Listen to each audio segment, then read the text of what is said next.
नागपुरात मुख्यमंत्री देवेंद्र फडणवीस बोलतात। आपण थेट सांगूया। या ठिकाणी घेता येईल आणि म्हणून एक्सएसआयचे आशिष अग्रवाल यांचं मी मनापासून अभिनंदन करतो।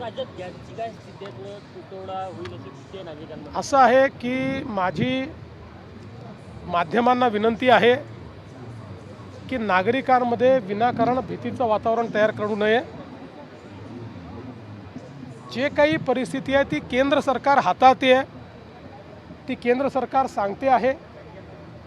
विनाकारण वेगवेगळ्या बातम्या दाखवून हे घडणार ते घडणार ते घडणार असं सांगून नागरिकांच्या मनामध्ये भीती आणि संभ्रम तयार करणं हे देशाच्या आणि समाजाच्या हितात नाही।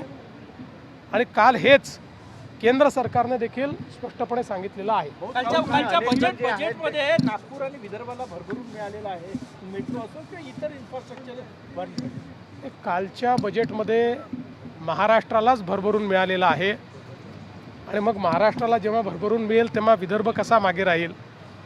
त्यामुळे विदर्भाला आणि महाराष्ट्राला आणि मला असं वाटतं की अनेक गोष्टी असतील पण विदर्भाकरता सगळ्यात मोठा गेम चेंजरचा प्रकल्प हा वैनगंगा नळगंगा इरिगेशन प्रोजेक्ट, जो आतापर्यंतच्या आपल्या इतिहासातला सगळ्यात मोठा नदीजोड प्रकल्प आहे, त्याला आपण प्रशासकीय मान्यता देऊन काल बजेटमध्ये त्याची घोषणा केलेली आहे। मला असं वाटतं त्यामुळे विदर्भाचं चित्र पूर्णपणे बदलेल। तुम्ही कर्जमाफीची घोषणा केलेली आहे, पण प्रत्यक्षात कधी लागू होईल आणि ज्यांची 2 लाखाच्या वरचं कर्ज आहे त्या बाबतीत स्पष्टता ते असं आहे की आता मी घोषणा केलेली आहे, त्यामुळे त्याबद्दल कोणाचे मनात संभ्रम नाही। काही लोक वेगवेगळ्या गोष्टी पसरवण्याचा प्रयत्न करतात। कोणी म्हणतं राष्ट्रीयकृत बँकेची होणार नाही, कोणी म्हणतं जिल्हा बँकेची होणार नाही, कोणी म्हणतं या सोसायटीची होणार नाही, कोणी म्हणतं त्याची होणार नाही। आम्ही 2 लाखापर्यंत कुठलीही बँक असो, ज्यांना पीक कर्ज द्यायचा अधिकार आहे अशा कोणीही दिलेलं पीक कर्ज हे आम्ही त्या ठिकाणी माफ करणार आहोत।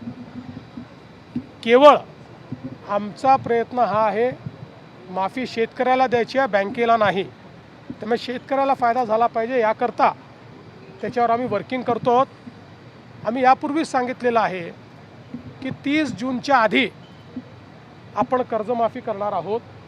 त्यामुळे आता बजेटमध्ये ती आली असल्यामुळे आता पुढच्या कारवाईला सुरू होईल। कमिटी याच्यावर काम करते, कमिटी बाकी सगळ्या गोष्टी या ठिकाणी सांगेल।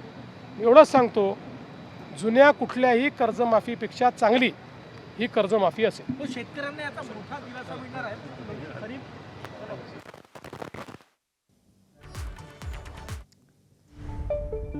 तर युद्धजन्य परिस्थितीमुळे ज्या काही बातम्या येतात त्या अनुषंगाने मुख्यमंत्री देवेंद्र फडणवीस यांनी महत्त्वाचं भाष्य केलेलं आहे।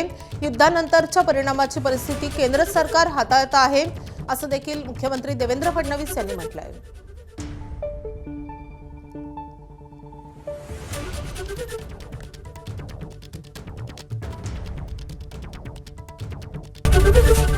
एबीपी माझा, उघडा डोळे बघा नीट।